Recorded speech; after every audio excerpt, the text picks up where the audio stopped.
1 Samuel 16:1, aqui na Bíblia, diz assim: Então disse o Senhor a Samuel: Até quando terás dó de Saul, havendo eu rejeitado, para que não reine sobre Israel? Enche agora um chifre de azeite e vem, enviar-te-ei a Jessé o belemita, porque dentre os seus filhos me tenho provido de um rei. Porque naquela época, o povo de Israel, ele era dirigido, não era pela monarquia, não tinha rei em Israel. Ele era dirigido pela teocracia. Era Deus quem dirigia Israel. Deus levantava um juiz, e Deus usava aquele juiz, e aquele juiz julgava as questões da nação. Mas a questão é que em volta da nação de Israel, existiam outras nações que eram dirigidas por um rei. Então o sistema dessas nações era o sistema monárquico, era a monarquia, enquanto só Israel era teocracia. Naquela época, Samuel era quem era o juiz. Samuel era o filho de Ana. Samuel foi o filho de Ana. E ele julgava, ele era profeta e juiz, então ele julgava Israel. Mas os países do lado tinham reis. O rei usava púrpura, usava uma roupa roxa. A cor roxa era a cor dos reis. Era uma cor muito difícil de encontrar. O povo comum não usava roxo, lilás. Era a púrpura, era só o rei que usava. Então, quando aparecia o rei na carruagem, no cavalo branco, o povo de Israel, eles ficavam olhando os reis e as nações do lado, eles ficavam maravilhados com aquilo. E eles olhavam para a nação deles e via que era um profeta que usava roupa de pano de saco. Ele é um profeta barbudo que tinha um chifre com óleo com azeite na mão, que Deus mandava ungir aqui, ungir ali e julgar. Mas quando ele olhava para o outro lado, aí existiam ali os reis, eles tinham castelos, eles tinham carruagens, eles tinham soldados, eles marchavam todos iguais. O povo de Israel não era assim não, o povo de Israel era simples.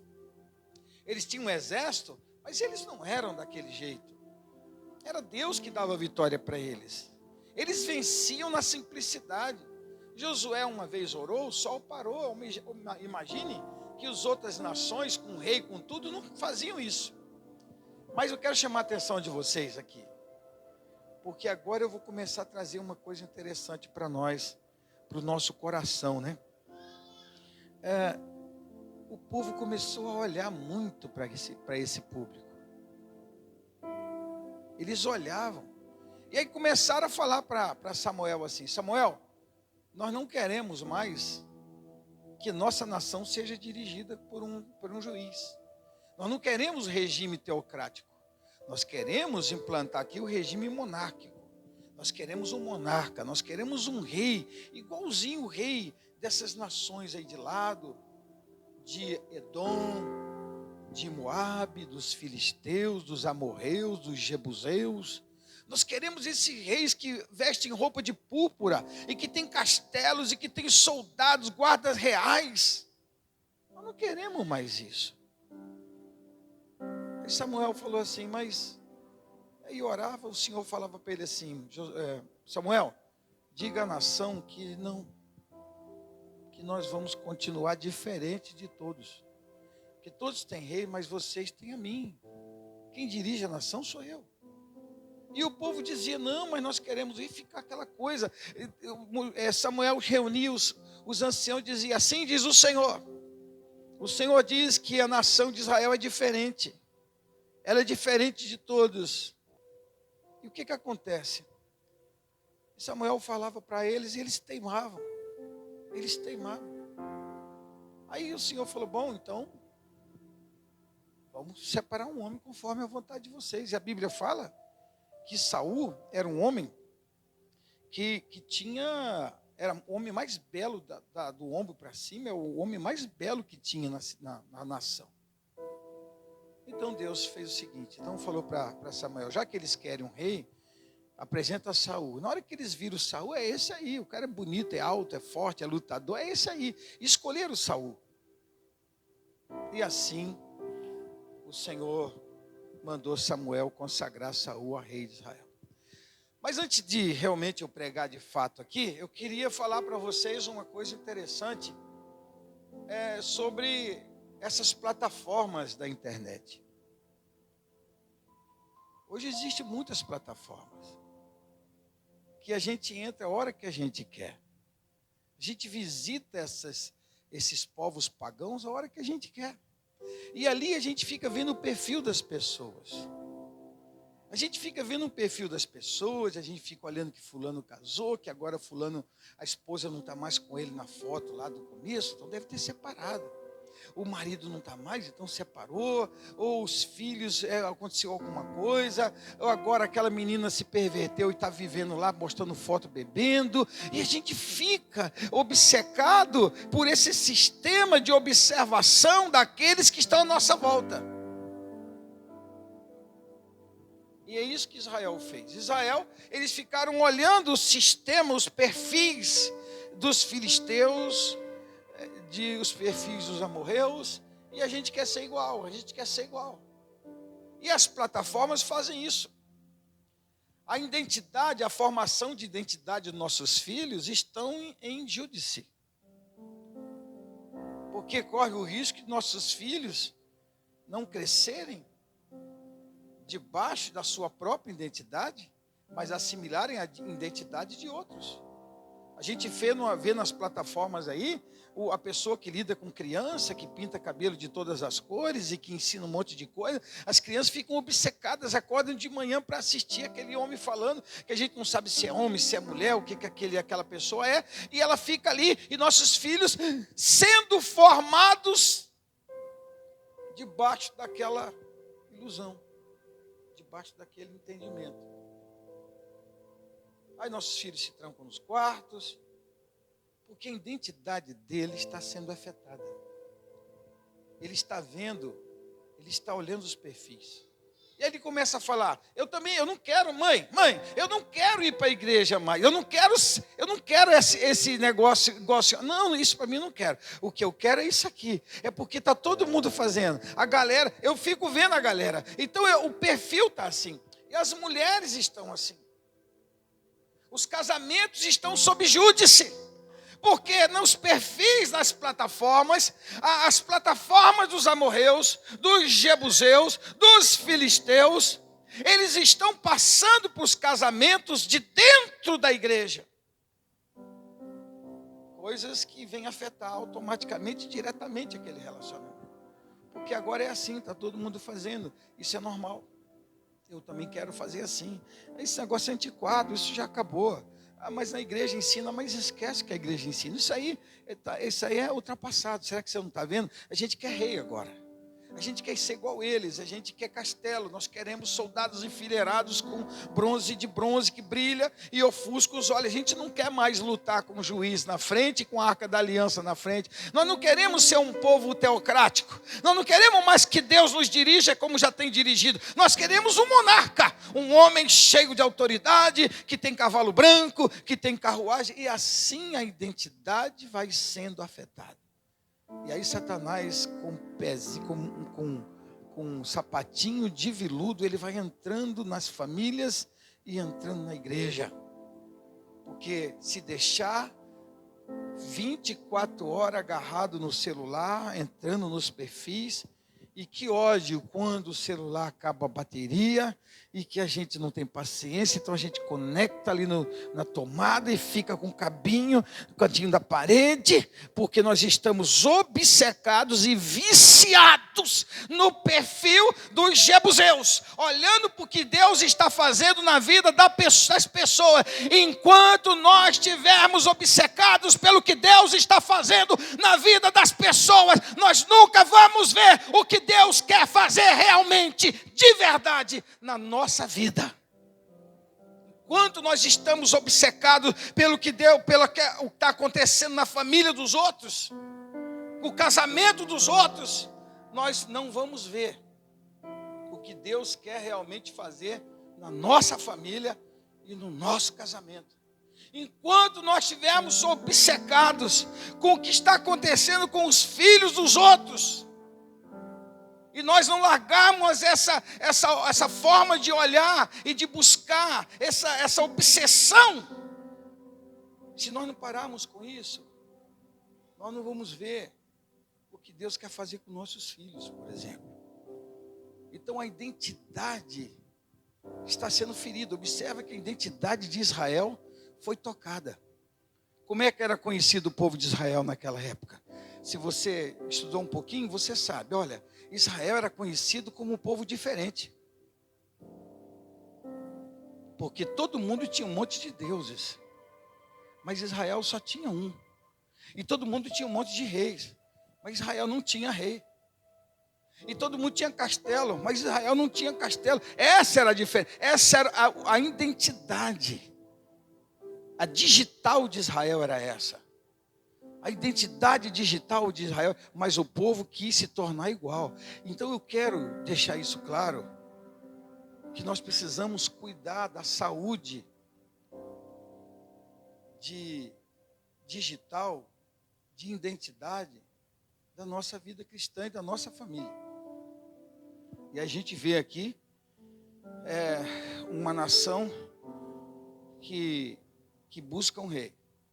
Aí Deus fala para eles assim: ô Samuel, fala para eles que eu não vou dar rei para eles. Eu vou continuar dirigindo. Não, mas nós queremos. Samuel, diga para eles que nós não vamos dar. Eles vão ter, eu vou continuar dirigindo. Não, Samuel fala para eles, fala, mas nós queremos um rei. Não, Samuel, nós queremos um rei, mas nós queremos, e ficou assim. E quando Deus fala para nós não, e a gente insiste, e insiste, e insiste, aí Deus permite que a gente entenda o não pela experiência e não pela palavra. E é por isso que tem muito cristão se arrastando, porque não sabe, não entende que da mesma forma que Deus fala sim, Deus também fala não. Deus disse não para várias pessoas. Deus disse não, eu poderia enumerar aqui um monte de pessoas que Deus disse não. Então Deus está dizendo não. Aí vocês querem um rei? Então eu vou chamar, vou colocar um rei. Aí coloca quem? O rei Saul. Diga comigo, o rei Saul. Foi o rei. Diga, foi o rei. Escolhido pelo povo. Aí Saul, ele peca, ele comete um erro. Olha aí no capítulo 15, verso 12. E madrugou quem?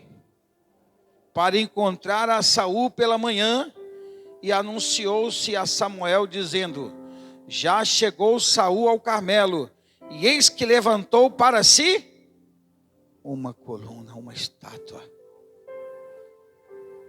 O rei que o povo escolheu, ele não colocou Deus. Ele não colocou Deus à frente, como era com os juízes. Os juízes, quem governava a vida do juiz era Deus. Mas o povo não quis. O povo quis um homem que se colocou no lugar de Deus. Então ele sobe lá em cima do Monte Carmelo e faz uma imagem para ele, para que as pessoas adorassem. E quando Samuel chega, alguém diz: olha, Saul já chegou aqui. Sabe o que ele veio fazer aqui? Ele veio fazer uma coluna para ele. Ele veio fazer uma estátua para ele. Ele está querendo ser como aquele Deus que dirigia a nação. Observe a que ponto que o coração do povo não consegue discernir com sabedoria o que Deus tem para ele. E Deus falou para eles várias vezes: não dá certo, um rei aqui não dá certo. Um rei aqui não, mas nós queremos. E agora o rei volta de lá. E Samuel fica nessa situação de... Deus fala para Samuel, depois nos capítulos a seguir aí, você continuar lendo depois, até o capítulo 16, você vai ver que Deus rejeita Saul. E Deus rejeita Saul e Samuel demora. Samuel, você pensa que ele vai lá e afasta o rei e diz assim, olha, Deus te rejeitou, sai daí porque Deus já te rejeitou. Não, ele fica demorando. Existe um elo de sentimentos entre Samuel e Saul, porque foi ele que foi o homem que ungiu esse rei, foi ele que foi o homem que orientou esse rei, mas não caiu no seu coração nem na sua mente, não veio para o seu entendimento que esse rei falhou e Deus o rejeitou. Então ele fica demorando. Ele fica demorando.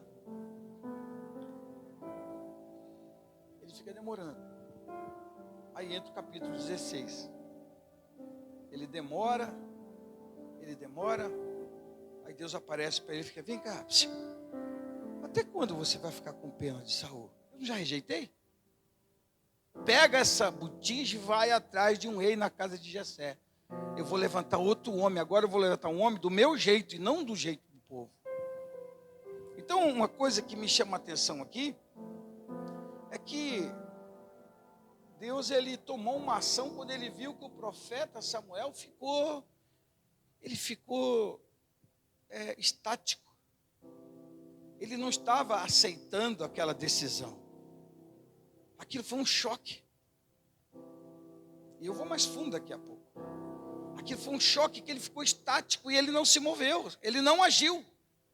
Porque ele gostava daquilo, pelo fato de ele ter parte naquilo, é como se ele fosse o pai daquilo, e o paternalismo é um problema. O que é um paternalismo? O paternalismo é quando nós nos sentimos pai de alguém, sem ser pai de alguém, e aceitamos aquela pessoa a fazer todas as coisas, mas não tem coragem de agir com ela, de ser mão forte com ela, e acaba, para não ferir, a gente acaba absorvendo aquelas ações erradas para manter essa relação viva. Isso é paternalismo. É quando a gente passa a mão na cabeça do filho, é quando a gente passa a mão na cabeça do genro, é quando a gente passa a mão na cabeça do membro da igreja, do irmão, para poder manter ele ali. Aí a gente fala, não, tudo bem, você errou mesmo, todo mundo erra, continua. Isso é paternalismo. Porque se for agir com paternidade, que é diferente de paternalismo, aí nós vamos perder aquela pessoa. Imagina, se eu falar isso para o meu filho, ele vai embora.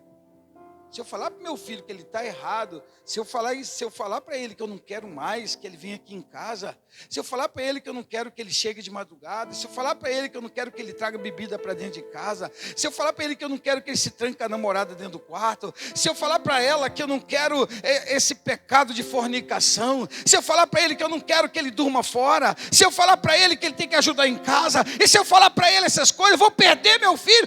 Isso é paternalismo. Vai perder seu filho, você vai perder. Vai perder, porque na hora que você disser não para ele, ele te abandona.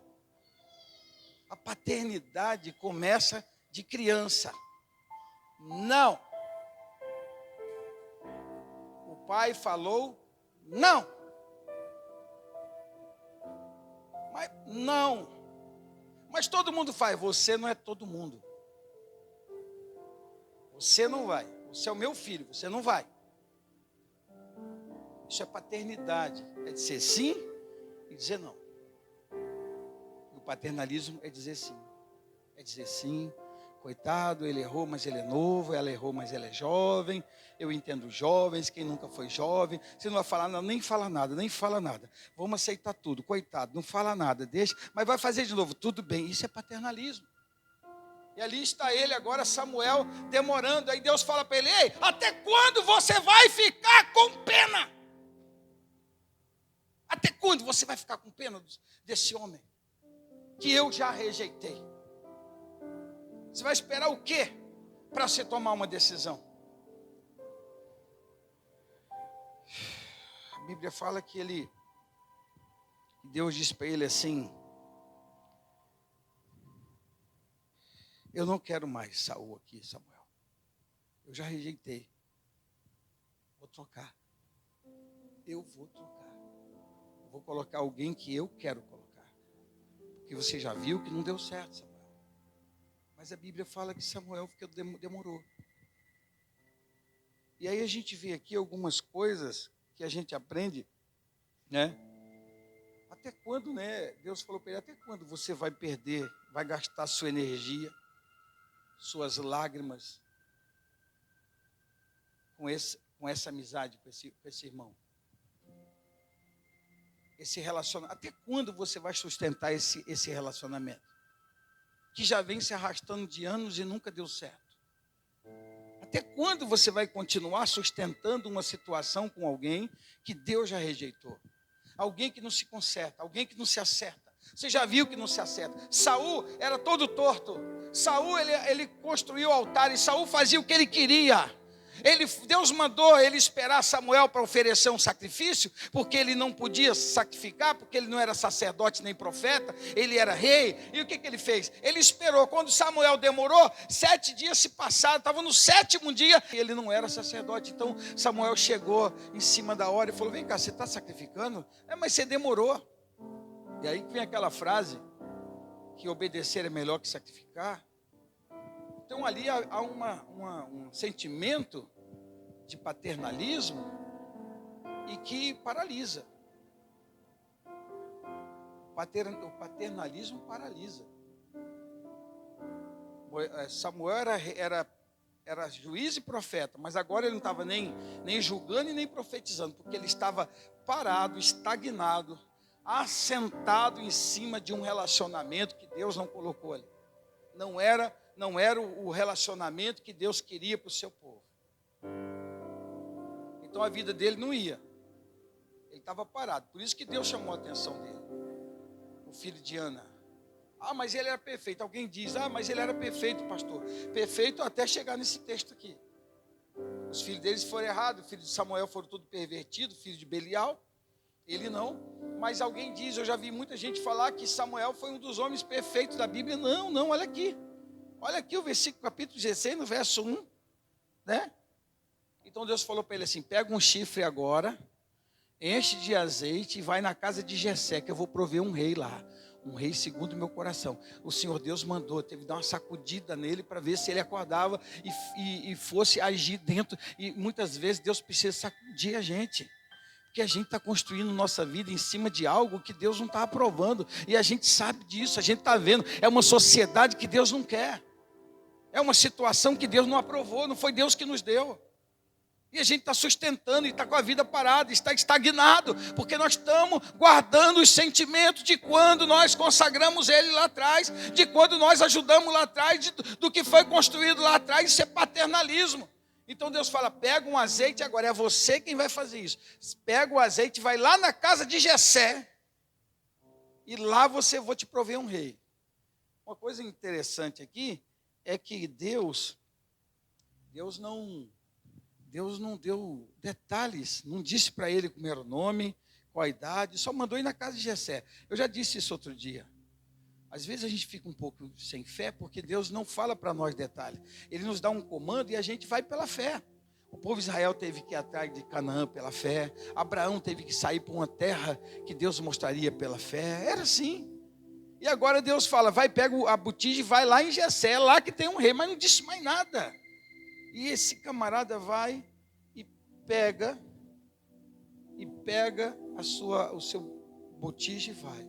Eu acredito que no meio do caminho ele foi pensando. Irmãos, enquanto a gente não abrir mão das nossas escolhas, nós não vamos receber as escolhas de Deus.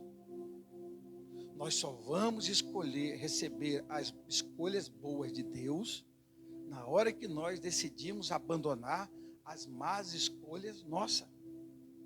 Quando a gente falar, sabe de uma coisa, eu vou abandonar isso aqui foi eu que meti a cabeça nisso, eu achei que dava certo, esse negócio não está dando certo, só tem me dado problemas, eu enfiei a cabeça nesse negócio, eu achei que fosse de Deus, estou vendo que não é, isso não é de hoje. E o Senhor já falou no meu coração que não é. Sabe de uma coisa? Eu vou procurar uma coisa nova. Eu vou procurar algo novo da parte de Deus para a minha vida. E aqui a Bíblia fala que são as escolhas dos homens que são más e as escolhas de Deus que são boas. É o passado mal pelo futuro bom. O novo rei que viria seria um bom futuro. Deus estava dizendo para Samuel, vai lá e consagra um daqueles lá que vai ser rei, vai ser um bom rei, é o futuro. Há uma promessa, há algo novo, algo bom que eu vou escolher. Mas primeiro precisa abandonar esse passado mal. Tem pessoas que sentam em cima de uma coluna do passado e não deixam o futuro, o presente acontecer na sua vida. Porque estão se alimentando do passado, estão chorando, estão se lamentando. Mas Saul era bonito, Saul era forte, Saul lutava, Saul conquistou muitas pessoas, Saul venceu muitos inimigos, Saul foi escolhido por nós. Ele veio de uma tribo pequena. Eu me lembro então a gente fica alimentando a nossa vida com os sentimentos antigos e deixamos de experimentar os sentimentos atuais, os sentimentos novos que o Senhor há de propor e de realizar na nossa vida. Abandone aquilo que passou. O que passou já passou, não interessa mais, passa um pano por cima, esquece o teu passado, levanta a cabeça e vai, porque lá na frente tem coisas boas e novas que Deus tem preparado para nós. Quando alguém lembrar de você o que deu errado lá atrás, você fala, meu amado, isso deu errado mesmo, já passou. Isso acabou, naquela época era outro tempo, eu era mais jovem, eu não tinha experiência. Eu não faria de novo, hoje eu não faria. Esquece isso, por que você está lembrando? Irmão, vamos viver hoje, vamos viver o presente. Deus tem coisas novas, Deus vai abrir mar, Deus vai trazer coisas boas para nós. Então o passado tem que ficar para trás. O pouco tem que ser esquecido para que o muito venha. E por que eu digo pouco? Porque Saul fez pouca coisa. Saul venceu alguns inimigos, mas Saul só pensava em si mesmo. Mas depois que Davi chega, Davi já chega tomando o Jebus, e já toma o Jebus que estava lá no centro de Israel ali há muitos anos, e ali ele, no monte chamado Monte Sião, ele constrói uma tenda, e ele começa a chamar ali o tabernáculo de Davi, aí ele chama os sacerdotes levitas, ele institui culto 24 horas por dia, aí todo mundo começa a falar, o que está acontecendo em cima do morro lá? Esse novo rei, esse tal de Davi, novo, jovem que Deus levantou, ele ganhou a terra dos Jebuseus, conquistou Jebus, e agora está chamando aquele lugar lá de Monte Sião, e ele construiu lá em cima um tabernáculo, que é o tabernáculo de Davi, e lá a Arca da Aliança está lá, e eles adoram 24 horas por dia, e o pessoal ficava no pé do monte olhando aquilo ali. O que está acontecendo? O novo rei que chegou, o rei que Deus levantou, que está aí agora. O muito só vai chegar na nossa vida quando a gente abandonar o pouco que nós criamos, geramos com nossa própria força, sem entendimento que Deus não nos mandou fazer. Então é um entendimento que nós precisamos ter na nossa vida. É o medíocre contra o excelente. O excelente é aquilo que Deus tem para nós. Deus tem coisas excelentes para fazer, mas nós primeiro precisamos largar aquilo lá. Então ele dá um chacoalhão em Samuel, fala, Samuel, até quando você vai ficar nessa? Você vai ficar nessa aí, nesse negócio aí de ficar alimentando essa situação até quando? Rapaz, eu quero fazer coisa boa para você, vamos embora, essa coisa já passou. Saul não fez nada, Saul só arrumou problema, eu não quero mais Saul, eu quero trazer coisas grandes e novas, excelentes. Quantos aqui querem experimentar coisas novas, excelentes e grandes na sua vida? Diga amém. Então abandone o medíocre, joga fora o medíocre. Joga aquilo que não tem valor, aquilo que não te dá nada, aquilo que não presta para nada, e você está alimentando, sustentando, aquela coisa que não faz diferença na sua vida. Acaba com isso. Esse é o medíocre. E começa a buscar coisas novas. Uma das maiores doenças que acometem as pessoas é a depressão. Eu conheço 3 tipos de depressão.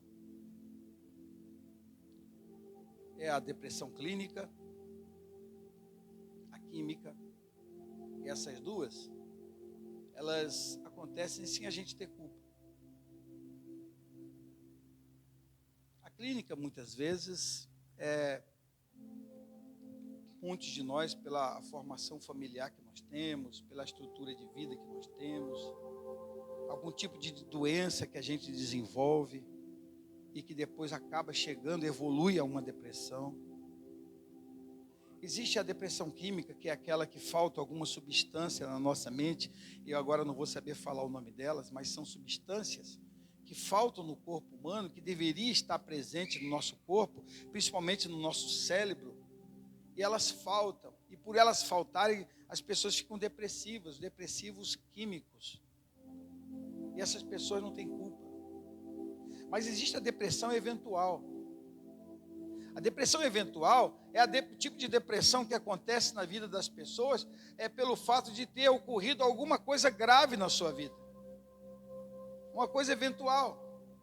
E por que Samuel estava paralisado? Porque tinha acontecido uma eventualidade. O rei que estava ali reinando, que ele ajudou a consagrar, de repente Deus fala para ele, não, ele não vai mais ser rei em Israel, eu vou colocar outro. E aquilo fez paralisar Samuel. Samuel ficou paralisado, precisou Deus dar um chacoalhão nele. Então a gente descobre que um filho usou droga, a gente fica com depressão. Essa depressão que acontece por causa de um caso, de uma situação que nos oprime, é um divórcio. Essa depressão situacional. É um divórcio, é uma separação, é um problema com drogas, é um problema com a casa, é a perda de um emprego. Essa situação que acontece quando a gente não espera, traz uma depressão. E era exatamente o que estava acontecendo com Samuel.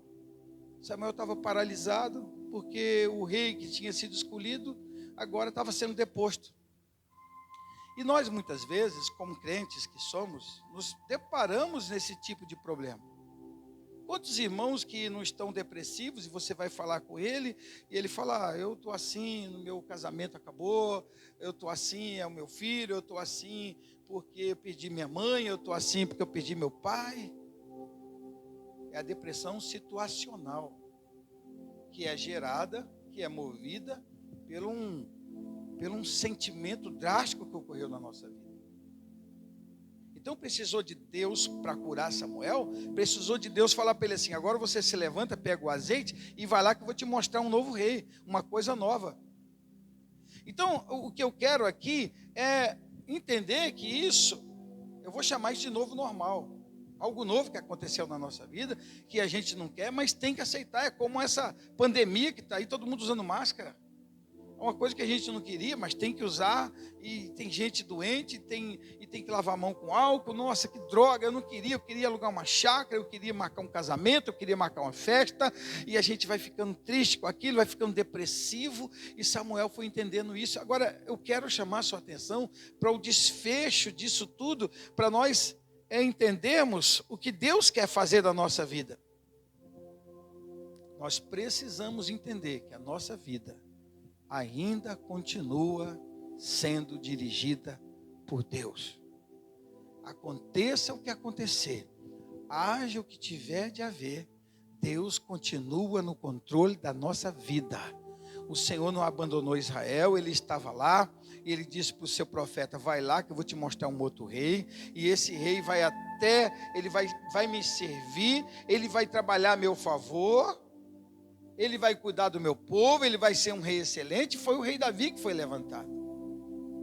Então o Senhor Deus estava falando para ele, para de olhar para trás, para de olhar para o que está acontecendo e olha para frente. Não é porque você está com problema com o seu casamento, ou problema com o seu filho, ou problema com a sua filha, que Deus te abandonou e que você precisa parar aqui. Não, você pode continuar e pode acreditar, porque lá na frente Deus tem coisas novas e grandes para fazer na sua vida e na minha vida, na vida da igreja, na vida dos seus filhos, na vida dos seus propósitos, na vida do seu emprego, a sua forma de ganhar seu pão.